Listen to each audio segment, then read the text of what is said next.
भगवान देवाधिदेव महादेव को जल चढ़ाते हैं। उसके 5 अलग अलग तरीके हैं। बहुत सावधानी से सुनना कथा, आपकी और हमारी जिंदगी की सार्थकता को सिद्ध करने वाली कथा। आज पंजाब की इस पवित्र भूमि पर अगर यह प्रसंग निकला है तो इसको आप अगर सुनेंगे तो आपका जीवन सार्थक होगा। शिव जी को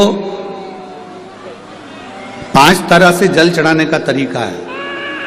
जैसे पंचामृत होता है, दूध, दही, शहद, घी, शक्कर, ये सब पंचामृत के अंतर्गत आते हैं। उसी तरह शंकर जी को 5 तरह से जल चढ़ाने का क्रम वर्णित किया गया। अब उसको समझेंगे, बहुत सावधानी से समझिएगा। पहला, जल लेकर आए, सीधे डायरेक्ट शंकर भगवान के शिवलिंग पर चढ़ा दिया। यह प्रथम जल का चढ़ाने का तरीका।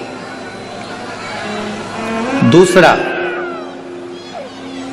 जहां से पानी बहकर जाता है, जहां से जल बहकर जा रहा है, उसके ठीक विपरीत जल उत्तर में जा रहा है।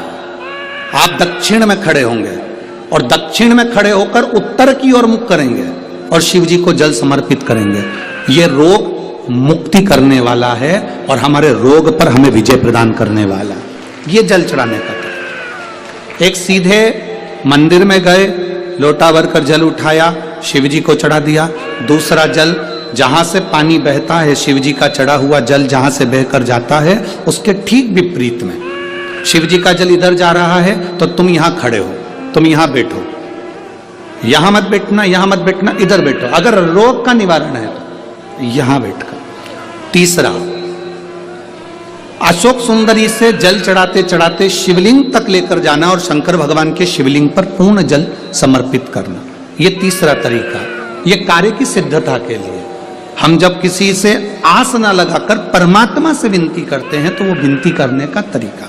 तीसरा। चौथा, शिव जी पे चढ़ा हुआ जल 5 जगह पर समर्पित करना।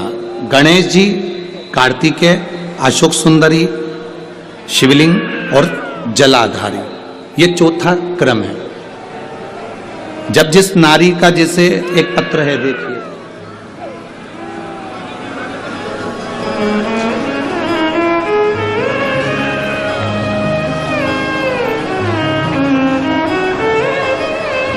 मेरा नाम मोनिका है, मेरे पति का नाम संजय सिंह है। मैं दिल्ली स्वरूप नगर की निवासी हूं। कहीं बैठी हूं तो हाथ हिला सकती हैं। अगर कहीं बैठी हो तो हाथ हिला सकती हैं। मेरा नाम मोनिका है, मेरे पति का नाम संजय सिंह है। मैं दिल्ली स्वरूप नगर की निवासी हूं। मेरा फोन नंबर ये है। कहीं बैठी हैं? अच्छा, सीढ़ी पर। ठीक है, आप हाथ हिला दीजिए। श्री शिवाय नमस्तुभ्यम। ठीक है, कैमरे वालों को दिख गया है ना? ठीक है।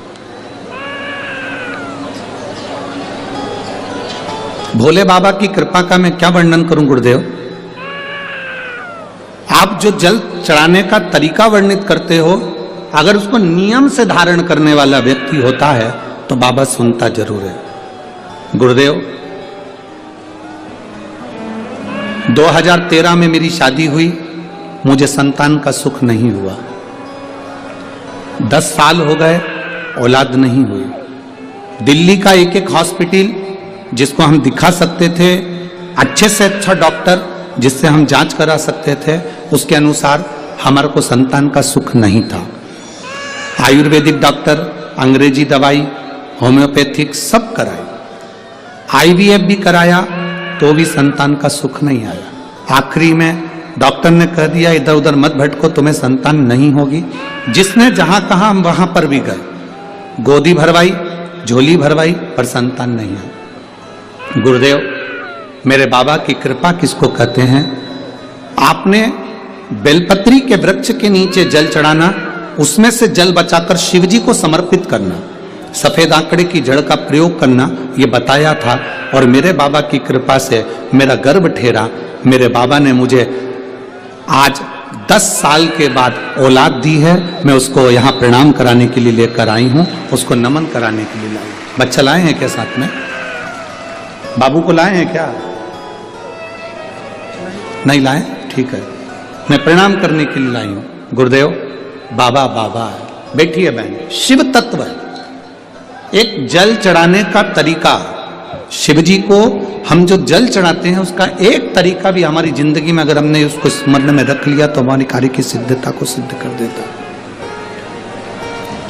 हमें सफलता की ओर लेकर चले जाता है।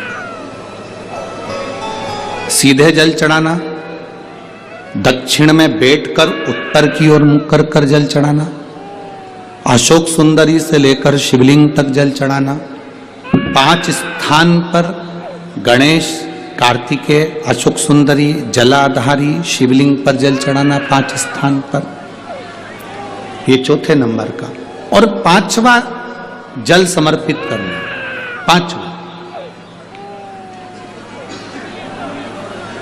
5वें नंबर का जल।